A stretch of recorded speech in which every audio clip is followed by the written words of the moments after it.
body orifice. The heart opens to the tongue. Talkativeness, lack of desire to talk, stuttering, and aphasia all indicate heart condition. Pulse and blood vessels, body part. The blood vessels are the way of all parts of the body communicate with each other through the heart. The condition of the blood vessels is strongly influenced by the activity of the heart, which serves as a pump sending blood throughout the body. Conditions such as hardening of the arteries or increase of undesirable forms of cholesterol and lipids in the veins and arteries put more stress on the heart, which can lead to heart disease. Terzo, external manifestation, complexion. The face is rich in blood vessels, which are controlled by the heart. Thus, its condition is reflected in the face through its color and luster. When the heart functions well, blood is plentiful, and the face will be a normal red color with sheen and moisture. When heart blood is insufficient, the face will be pale and lusterless. If heart blood is stagnant, the face will be purple. 14. Joy is emotion. Joy is the emotion of the heart. For most of us, joy has a very positive connotation and certainly not what we would be inclined to consider as an imbalance.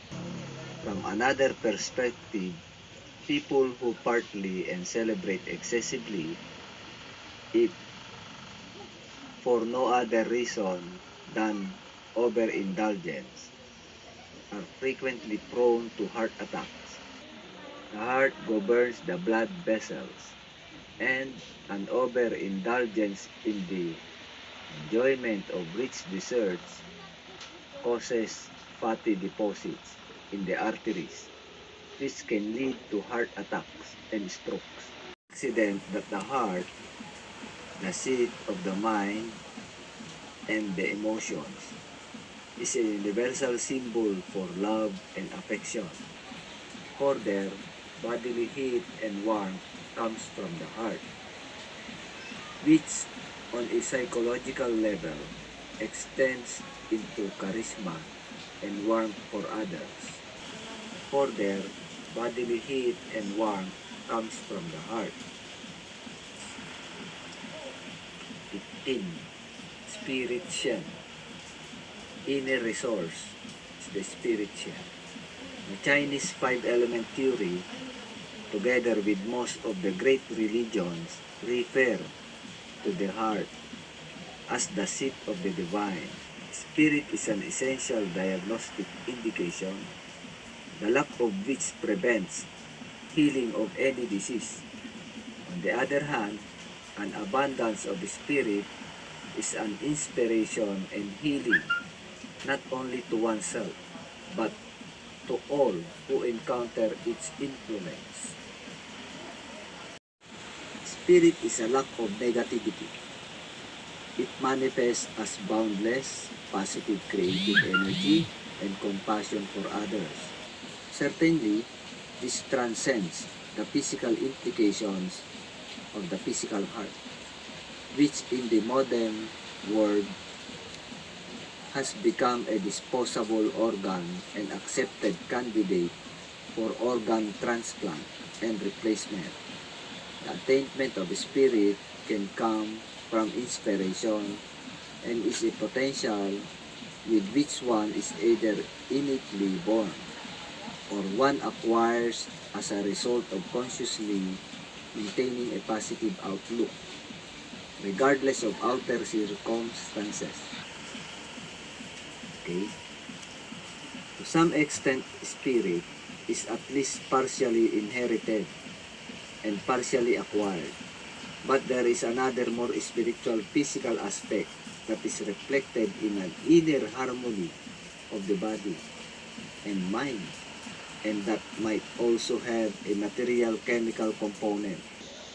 Individuals who have experienced altered states of consciousness through the use of hallucinogenic substances under some circumstances seem to discover latent spiritual resources that they had not previously realized.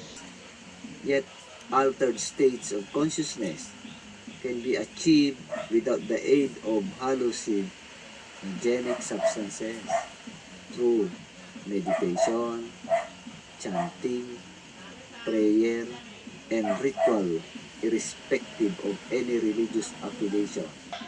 In our time, there is an increased tendency to seek out occasions that will heighten spiritual. Okay, let us continue on the next slide. Awareness, the awareness of ourselves and all existence as spirit, considering that heart disease is the number one cause of death in the Western world. Does this not also reflect agreement with traditional belief that modern humankind is indeed starved for more spirit in their lives? Fire type. Balance fire type. Fire has to do with excitement, communication, and relationship.